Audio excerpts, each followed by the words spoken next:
भगवा कपड़ा, योग, साधना, अरे भाई यही तो पहचान है हमारे यूपी के मुख्यमंत्री की। कोई उन्हें महाराज जी कहता है, कोई संत महंत कहता है, लेकिन ऐसे महाराज जी को कहाँ होना चाहिए?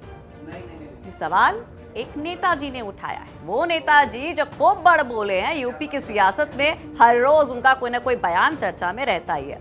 आपको बताएंगे, उन नेताजी से मिलवाएंगे और क्या कहा ये भी सुनवाएंगे। नमस्कार, आप देख रहे हैं यूपी तक और आपके साथ मैं हूं सुषमा। तो भैया, जिस बड़बोले नेता की हम बात कर रहे थे, जो बता रहे हैं कि योगी अगर महंत हैं, संत हैं, तो उनकी जगह कहाँ है, वो नेताजी हैं ओम प्रकाश राजभर। सुहेलदेव पार्टी के अध्यक्ष एक बार फिर से बोले हैं, करारा हमला कर दिया है योगी जी पर। ऐसा लगता है कि भाई अब तो ये पीछे ही पड़ गए योगी जी के। तो इन्होंने कहा है कि अगर ये संत मानते हैं तो इनको तो मंदिर में होना चाहिए, ये सियासत में क्या कर रहे हैं, क्यों बैठे हुए हैं। लेकिन पूछा क्या कि फिर अगर ये नेताजी नहीं है आपके लिए, इनको सियासत में नहीं होना चाहिए, तो सियासत में किसको होना चाहिए, कौन होना चाहिए नेता यूपी का? तो कहते हैं अखिलेश यादव।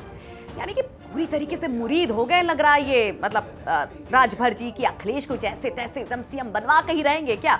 सुने जरा क्या कहा योगी और अखिलेश को लेकर। साबित होते हैं कि सरकार किसकी बने, योगी और अखिलेश यादव, तो आप किसके साथ जाना चाहेंगे? देखिए, योगी साधु है, वो साधु बाबा हैं, उनको मंदिर में रहना चाहिए, वो नेता नहीं हैं। नेता तो अखिलेश यादव हैं, अखिलेश को सीएम बनना चाहिए हमारी सोच से। तो देखिए कि कैसे अखिलेश के लिए एक के बाद एक बयान राजभर दे रहे हैं। कल भी हमने आपको एक रिपोर्ट दिखाई थी जिसमें राजभर कहते हैं कि अखिलेश यादव अगर उनके साथ आ जाएं तो भैया बीजेपी को पटखनी दे देंगे, सब कुछ खराब कर देंगे, खेला ये जो बीजेपी का है। तो आज एक बार फिर से इन्होंने की है, कोशिश क्या है भैया, ये क्या कोशिश है, क्या चाहते हैं? बार बार अखिलेश अखिलेश कर रहे हैं कि अखिलेश जी खुद ही आ जाए, ये अटेंशन पाने के लिए या क्या है? अब पता नहीं भाई, ये तो राजभर की मन की बात जाने, जो भर भर के बोलते रहते हैं। लेकिन हाँ, यहाँ पर जब वो बोल रहे थे तो बीजेपी को लपेट लिया भ्रष्टाचार के मामले में भी, और बता दिया मोदी कॉन्सेप्ट भ्रष्टाचार का। सुनिए जरा। वो तो नहीं और किए होंगे ये सब। भाजपा भारतीय लूट पार्टी हो गई है, ये भारतीय जनता पार्टी नहीं है, भारतीय लूट पार्टी। आपने देखा कि बनारस में प्रधानमंत्री आए, उद्घाटन कर रहे हैं शाम को, और सुबह छत गिर जा रही है। अभी आपने देखा कि पुल बन रहा था और बना नहीं, तब तक पुल गिर गया, दर्जनों लोग मर भी गए थे यहीं बनारस में। तो इनके काम, अभी जो पुल बना अभी इसी साल गंगा जी में बह गया बाढ़ में। तो ये सब भारतीय जनता पार्टी। एक हमने कार्टून देखा था, एक आदमी ने पूछा कि मोदी जी कैसे लूटते हैं, तो मोदी जी को ने बताया कि योजना बना बना के लूटते हैं। तो इन योजना बना बना के लूट रहे हैं।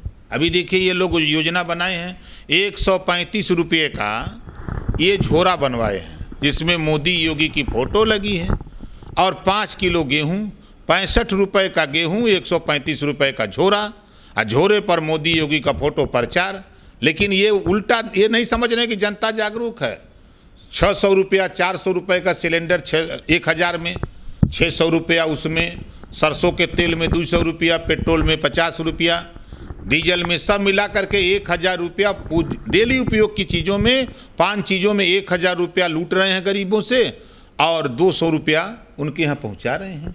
तो 800 रुपया तो लूट ही रहे हो, 200 कहाँ से दे रहे हो? अब भाई, क्योंकि जब फायर होता है ना, तो दुश्मन की तरफ से फायर बैक भी होता है, और फायर बैक कर दिया है बीजेपी के एक मंत्री जी ने, कैबिनेट मिनिस्टर सुरेश खन्ना ने।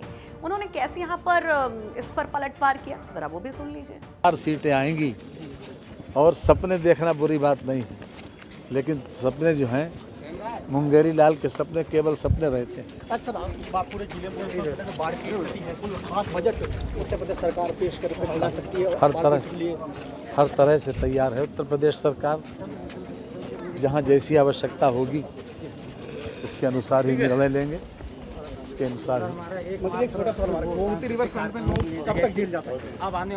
देखिए, इसकी अद्यतन स्थिति के बारे में मुझे जानकारी नहीं है। तो सुना आपने, खन्ना साहब कह रहे हैं कि ये सब ख्वाब है, और वो भी मुंगेरी लाल का है, जो हकीकत तो कभी बन ही नहीं सकता है। तो राजभर और अखिलेश बस सोचते रहे, कुछ होने वाला नहीं है। लेकिन फिर वही बात आती है कि अब होता क्या है ये तो किसी को नहीं पता। लेकिन राजभर क्या चाहते हैं, राजभर क्या कहना चाहते हैं? कभी चुपके से स्वतंत्र देव से मुलाकात कर लेते हैं, और अब तो बार बार अखिलेश का नाम ले रहे हैं। और ऐसा लग रहा जिस तरह से ये बोल रहे हैं, तारीफ कर रहे हैं, तो जो तारीख इन्होंने मुकर्रर की थी तारीख याद है आपको कल जो रिपोर्ट में दिखाई थी? 27 अक्टूबर। राजभर ने कहा था कि अगर 27 अक्टूबर तक अखिलेश की तरफ से पहल नहीं होती है तो उसके बाद खुद वो पहल करेंगे। तो ऐसा लग रहा है कि तारीफ कर करके उस तारीख को ही वो करीब लाना चाहते हैं कि अखिलेश खुद आए और उनसे बात करें। तो ये रही आज की राजभर खबर जो भर भर के बोल रहे हैं। ऐसी तमाम पॉलिटिकल खबरें आप तक पहुंचाते रहेंगे क्योंकि सियासी खबरों का असली अड्डा कहाँ है? यूपी तक है। और हमारी कोशिश है कि हर पॉलिटिकल बयान को दिखाएं, समझाएं और ग्राउंड जीरो से रिपोर्ट आप तक पहुंचाएं और कोशिश करें उस सवाल का जवाब तलाशने की जो पूछता है यूपी किसका। देखते रहिए यूपी तक।